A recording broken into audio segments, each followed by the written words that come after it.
And part of the work, the large work that we're doing here at Parmenter to become a more culturally proficient group and community, we took a hard look at the available texts that we have throughout our school and recognized the significant need to build more culturally responsible and relevant texts and curriculum materials.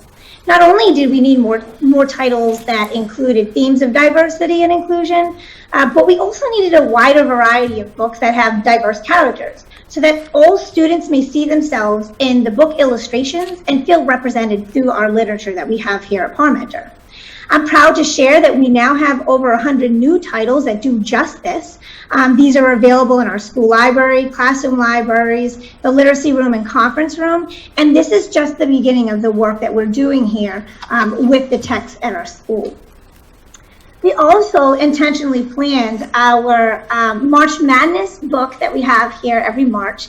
The March Madness included more diverse selection of titles with a focus on inclusion, respect, diversity, and other important core values.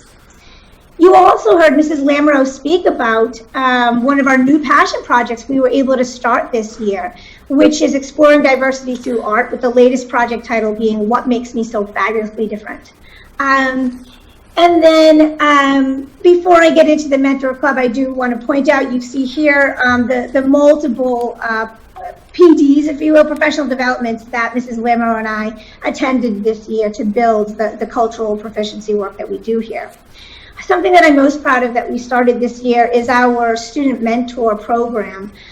This year we started this program for some of our Black female students, specifically in grades 3 through 5. This has been facilitated by two amazing high school students, Numbe and Kiana. I think many of you have met them here at one of these school committees.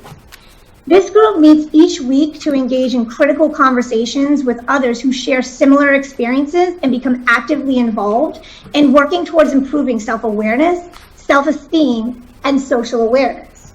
So some of the goals of this program this year included establishing a like group of students who will regularly engage in conversations about similar experiences, views, perspectives, and ideas, specifically related to discrimination and racism.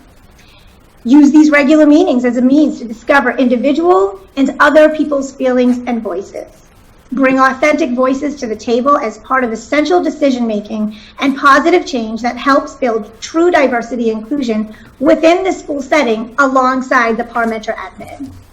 Engage in learning opportunities with high school mentors to read and reflect on common articles, videos, current events, etc. that help root meaningful conversations.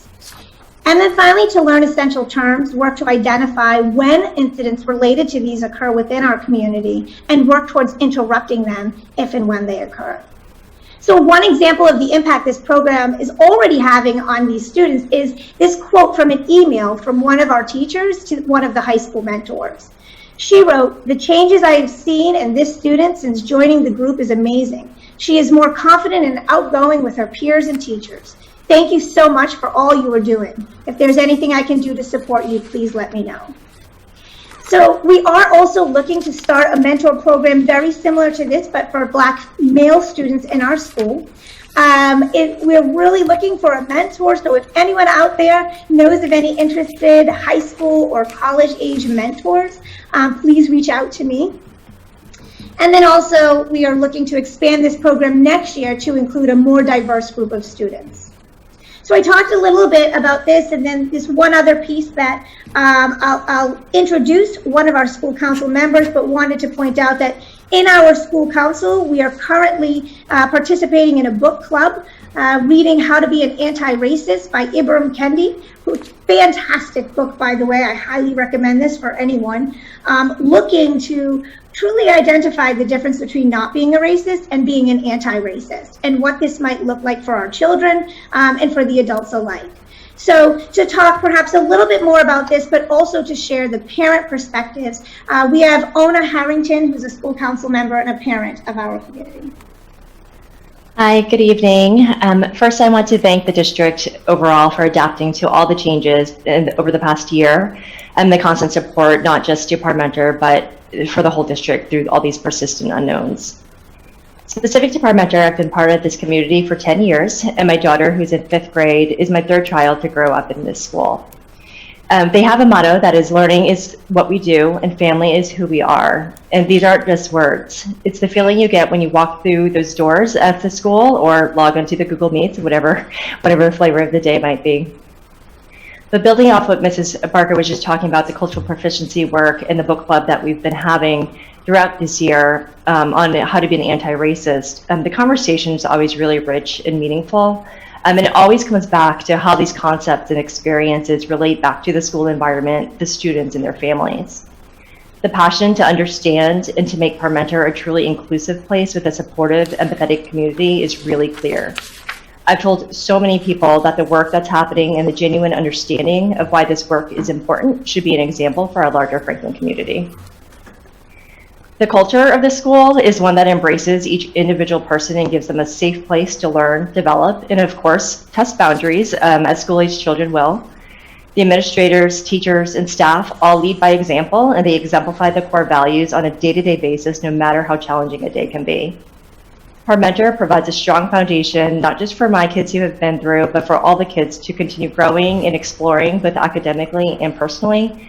And I know I'm not the only one who appreciates this diverse and really dynamic community. I really can't show enough appreciation for everything that the people in this school do, but do want to thank Mrs. Barca, Mrs. Lamoureux, and everyone on your team. They're truly appreciated by the whole community, and I'm really grateful to be part of this family. Thank you so much, Ona. That means a lot. So one quote that we put out last year, it was in 2020, but it was not during the pandemic, it was prior to that. Perhaps we predicted a little, but a quote we do go by is, if you change the way you look at things, the things you look at change. So this is something we hold near and dear to our hearts, and in a pandemic and unprecedented, challenging, tireless, I'm going to use all these words that we no longer want to use anymore and can't wait to say goodbye to. But in this kind of year, we had to make sure that we were able to find silver linings, we were able to identify lessons learned, and we were able to move forward with strength, perseverance, and courage. So here for you to end this, we just have two quick videos. One is staff and student perspectives on some of the silver linings this year.